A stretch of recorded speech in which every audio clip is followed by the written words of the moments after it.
কি এটা? উম্মত আমার 23 বছরের এত চোখের পানির কথা একবারও মনে হয় নাই। কি আনছো এটা আমারে?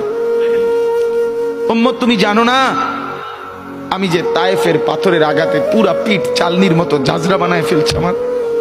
শোনো নাই তুমি? আমারে যে উহুদের ময়দানে দান দান শহীদ করে রক্তাক্ত করছে, তুমি শোনো নাই? আমি যে 14 দিন পেটে ক্ষুধার তাড়নায় পাথর বাঁধছিলাম, উম্মত তোমার মনে নাই? একবারও শোনো নাই আমার ক্ষুধার কষ্ট, আমার পিঠের ব্যথা, আমার দাঁতের ব্যথা, আমার কাঁধে 2টা কড়া ঢুকে গেছে? উম্মত আমার ঘরে 3 মাস আল্লাহর নবীর স্ত্রী আয়েশা বলছে, আল্লাহর কসম উম্মত, নবীর স্ত্রী বলছে 3 মাস 3টা সূর্যাদ উঠছে ডুবছে, রাইনা হেলালান সুম্মা হেলালান সুম্মা হেলালান। 3 চাঁদ 3 মাসে নবীর 9 জন বিবির কারো ঘরে আম্মা জান আয়েশা বলে 1 ফোঁটা চুলায় আগুন জ্বলে নাই। মা আওকাদাত ফি আবিয়াতে রাসূলিল্লাহ নারুন, নবীর একজন বিবির ঘরেও আগুন জ্বলে নাই। আল্লাহর নবীর স্ত্রী আয়েশা একদিন বলছিলেন নবীকে পিঠে হাত বুলাইয়া, ইয়া রাসূলুল্লাহ, স্বামী আপনার পিঠ ছিদ্র ছিদ্র কেন? পুরা পিঠ চালনির মতো ছিদ্র ছিদ্র কেন? আপনার কি ছোটবেলায় বসন্ত রোগ হয়েছিল, গোটা হয়েছিল? আল্লাহর নবী চোখের পানি ফেলে বলছে, আয়েশা তুমি জানো না আমার এই পবিত্র দেহে তো কোনোদিন মশাও বসে না, মাছিও বসে না, পোকা বসবে কেমনে? আমার পবিত্র দেহে তো হাঁটলে মেশকের গ্রান বের হয়, আমার পেশাব পায়খানাও তো কোনোদিন জমিনের উপরে 1 সেকেন্ড থাকে না, মাটি ফাঁক করে ভেতরে নিয়ে যায়, সেই আমার গায়ে গোটা হবে কেন? আয়েশা এগুলো আমার তায়েফের পাথরের আঘাতের রক্তের দাগ।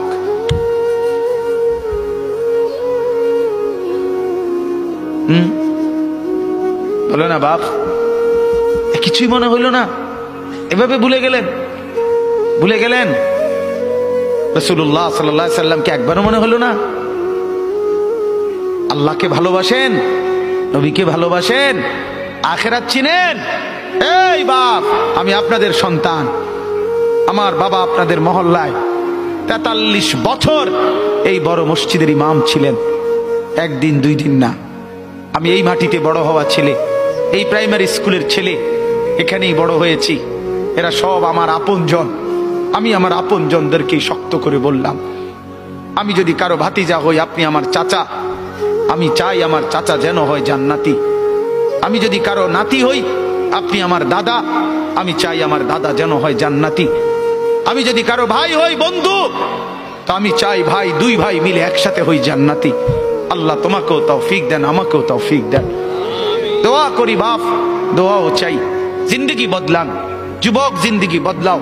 দিবা নিশির ফিকির আমার, জিন্দগি চেঞ্জ করেন, জীবন চেঞ্জ করেন। ফজরের নামাজে অভ্যস্ত হন। আল্লাহর কসম বন্ধু, ফজরের নামাজ যে পড়বে না সে ইমাম মাহাদিকে খুঁজে পাবে না, সে দাজ্জালের অন্তর্ভুক্ত হবে। এটা হাদিস। মাহাদি পাবে না, দাজ্জালের অন্তর্ভুক্ত হবে। এই সমস্ত মাথার সেলুন কাটিং চুল যেগুলো উঁচা, সামনে বড় বড় চুল, এদিকে চুল নাই এদিকে চুল নাই, সব দাজ্জালের চুল। বিশ্বাস করো, একেবারে পরিষ্কার হাদিস, মুসলিম শরীফের হাদিস। আল্লাহর নবী বলছে দাজ্জাল হবে শাবুন কাতাতুন, দাজ্জাল হবে যুবক, আর দাজ্জালের চুল হবে এলোমেলো। এই জন্য দুশ্মন এটাকে জনপ্রিয় করে দিছে। এদিকে নাই এদিকে নাই, ওইদিকে নাই, এখান দিয়ে নাই, এখান দিয়ে ফেলায় দিছো, ওইখান দিয়ে উঁচা করে রাখছো, সামনে দিয়ে ঝাঁকড়া বানায় রাখছো। কি করছো বাপ? কোনোদিন জিজ্ঞাসা করলা না এটা কার থেকে নিলা? কি এটা? এটা কি মডেল নিলা? সেলুন থেকে বুঝি মানুষে মডেল নেয়? নাফিদ বুঝি ডিজাইনার হয়? হ্যাঁ, এটা বুঝি একটা রুচি হলো? হ্যাঁ, কি পড়লা বন্ধু? এত বাংলা, এত অঙ্ক, এত ইংরেজি বই, এত পদার্থ, এত অপদার্থ, এত জীববিজ্ঞান, এত জড় বিজ্ঞান, এত কিছু কই গেল? এরপরে সব থুইয়া নাফিতের থেকে গিয়া ডিজাইন আনলা। কথা বলেন না কেন?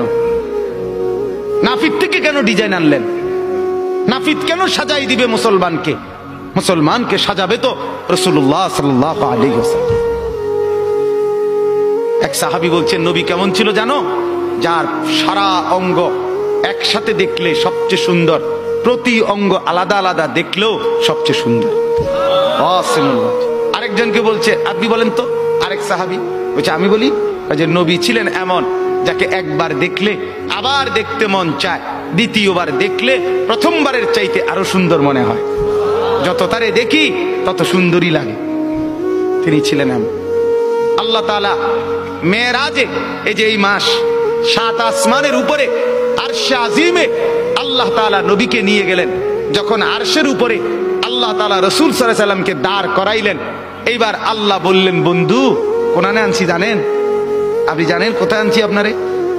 কাজে আপনি যখন ছোটবেলায় জন্ম নিছেন, ছোট্টবেলায় ফেরেশতাদেরকে বলছিলাম, ফেরেশতারা আমার বন্ধুকে কোলে নাও, নিয়া আমার সৃষ্টির পূর্ব থেকে পশ্চিম পুরা দিগন্ত ঘুরাও, আমার গোটা সৃষ্টিকে বলো যে তারা যেন দেখে বন্ধু আমি কেমন বানাইলাম। দেখো, এক আসমান দেখো, জমিন দেখো, বন্ধু আমি কেমন বানাইলাম। নাক দেখো, চোখ দেখো, ঠোঁট দেখো, মুখের চাহনি দেখো, চেহারার রং দেখো, চোখের পলক দেখো। এরপরে আল্লাহ 7 আসমানে আরশে আজিমে নিয়ে এইবার আল্লাহ বললেন বন্ধু সেদিন ছোট্টবেলায় কোলে আপনারে সবাই দেখছে, এবার সব কিছুর উপরে আইনা, উপরে শুধু আমি আল্লাহ, তার নিচেই আপনি, এবার আপনি দেখেন গোটা সৃষ্টি আমি কেমন বানাইলাম। ওই সময় ওরা দেখছে, এখন আপনি দেখেন, আপনি দেখেন। সুবহানাল্লাহ, এত বড় মর্যাদা সম্পন্ন রাসূল, তাকে ছেড়ে দিলেন, তাকে ত্যাগ করলেন। আল্লাহ আমাকেও বুঝ দান করেন, আমাদের প্রত্যেককে বুঝ দান করেন। শেষ কথা এটাই, আফালা তাদাক্কারুন। আল্লাহ বলে বান্দা আমি কিন্তু গুনাহ লম্বা হইলে, নাফরমানি লম্বা হইলে, আমার অবাধ্যতা লম্বা হইলে, মনের চাহিদা মতো খামখেয়ালি করিলে আমি কিন্তু গোমরা করে দেই, আমি মোহর মেরে দেই, চোখে পর্দা ফেলে দেই, আর হেদায়েত দিবার কেউ থাকে না। আফালা তাদাক্কারুন। আমার বান্দা উপদেশ কি নিবা না?